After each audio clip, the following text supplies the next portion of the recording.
of A.B. Corlin and Associates. You know, Paul, you and I have done some very, very interesting interviews over the last day and a half or so, but I've got to tell you, I feel truly honored right now because one of my heroes, how can a 60-year-old guy have a hero, Congressman? But one of my heroes, Congressman Ron Paul, who Jay Taylor, a frequent guest on our show, was kind enough to introduce us to 5 or 6 years ago, is here right now. We're chatting with him. Congressman, it's great to have you. Thanks so much for being here. We appreciate it. Thank you. It's real nice to be here. Let's talk a little bit to begin with. Let's talk a little bit about your opinion about the future strength of the U.S. economy and how gold, other precious metals investments plays into that. Well, I am pessimistic about the economy. I think that's 4 people at this table. I think we've been living on borrowed money and borrowed time, and I think there's still a lot of wealth, and a lot of people feel good about the economy, but I think they're deceiving themselves. I mean, the big discussion on the financial statement is it going to be a soft landing or a hard landing? And the optimists are saying, oh, no, it's already, the landing has occurred, and we're on our way back up. Yeah. No, I think there's so much malinvestment, misdirected investment, so much built-in monetary inflation that is going to translate into price inflation, a weak economy. I think it's somewhat like the 70s, but different. I think conditions are much worse than the 70s, so I expect the economy to weaken, but price inflation to come back, which means stagflation. And, of course, the extreme of stagflation is a inflationary depression. And whether or not we'll reach that stage is yet to be determined, but I think we're in for some very, very serious times, which means that under those conditions, paper assets are always the worst kind of investment, and hard assets are the best investments. And it's been a long time when we've seen a full cycle of good times for hard assets, but I believe the last 5 years has been we've seen the beginning of that, and I think that's going to continue. My goal has been to try to set an example where I can show that you can stick to those principles and get reelected, and so far so good. We've been able to do that. And it is true, it isn't always easy. For instance, prior to the district I have now, it was 90% agriculture. I had 21 counties, and it was essentially all farmers. But I never voted for farm subsidies. And you still got reelected. And got reelected. How do you explain that?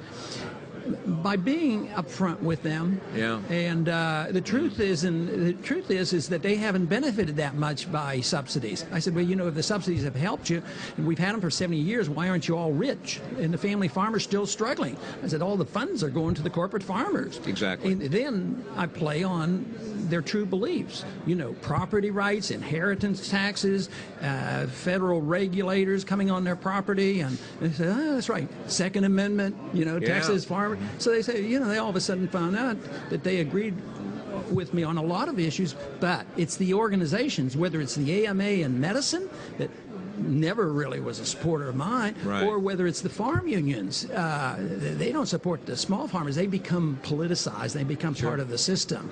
And that's what a lot of politicians don't realize. They see, aha, the farmers organization doesn't support this bill, so I have to vote for it, or they'll be after me. And I think they sometimes are just lazy. They don't want to go home and explain it, you know, and tell the people why they've done such a thing, certain things.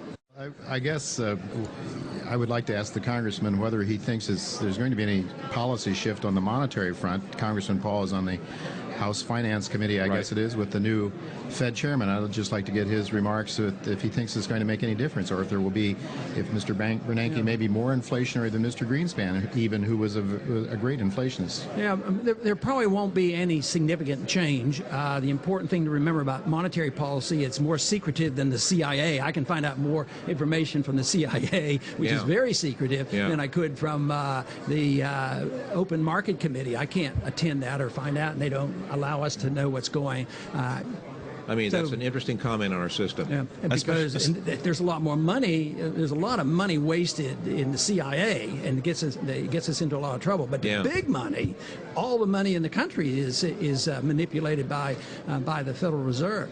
But on monetary policy, now the new chairman, Barney Frank, told me that he says, I'm looking forward to it because you and I can work together in checking up on the Federal Reserve, which he's more than a Republican would do. So I'm encouraged by that.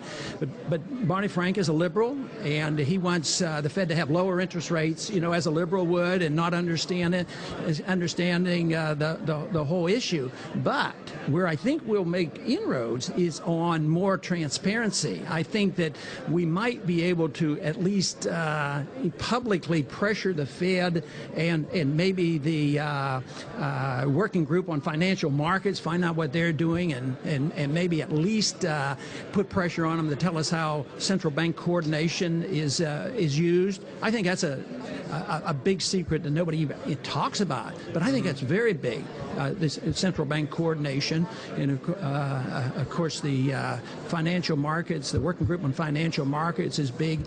And here we have Bernanke who talks about transparency. So the first thing he does is takes away transparency. He doesn't even allow us to know what the money supply is doing.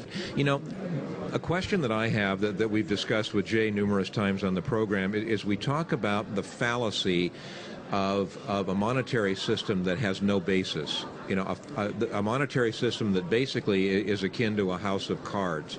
And the unconstitutionality of it. Well, I mean, your friend, you were nice enough to introduce this to Judge Napolitano, and we had a conversation with him about that. And I'm amazed that our monetary system is working. And I guess the question I would have for you, well, and I use the term working loosely, okay? But let's assume that the monetary system is working right now. I don't believe it can go on ad infinitum, so to speak. I don't think you can have an economy that has a currency that isn't based on something, and our currency is based on nothing. Well, it's based on an illusion and a false trust, and it can't continue because the trust will eventually be lost.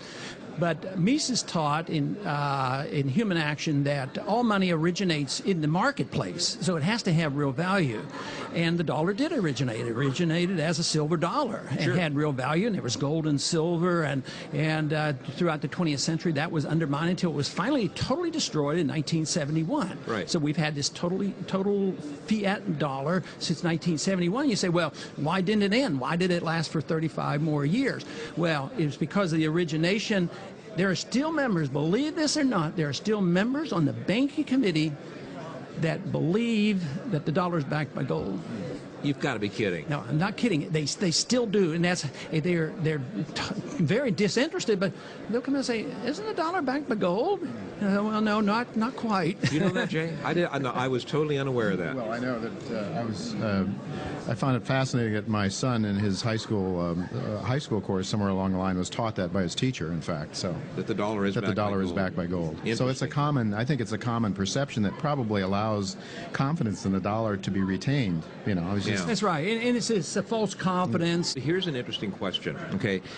Basically, economies, at least as I understand it, economies grow because of productivity. Okay, productivity within the economy. Okay, our economy, I maintain, because of statistics that Jay brought up to Paul and I a number of years ago, our economy isn't growing because of increased productivity. Our economy is growing because of an increasing amount of debt on both the personal level and and the governmental level, and basically people are out buying suits and clothes and cars with money they get from, at the risk of being simplistic, refinancing their homes.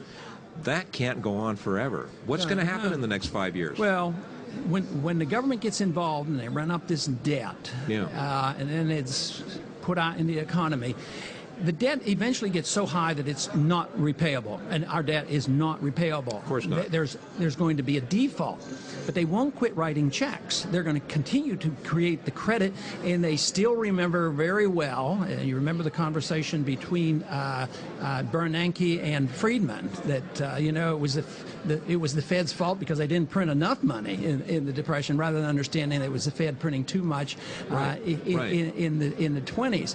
But what happens is they default by the real debt going down in terms of the value of the dollar. So to me, the most important event, and maybe last week was an indicator of the importance of this event, giving us a big sign, that is the dollar is under attack, and it's been under attack, not for a year or two or three, but since World War II. I mean, ever since Bretton Woods, the dollar's doing this, and I just suspect that one day that's going to be a big deal.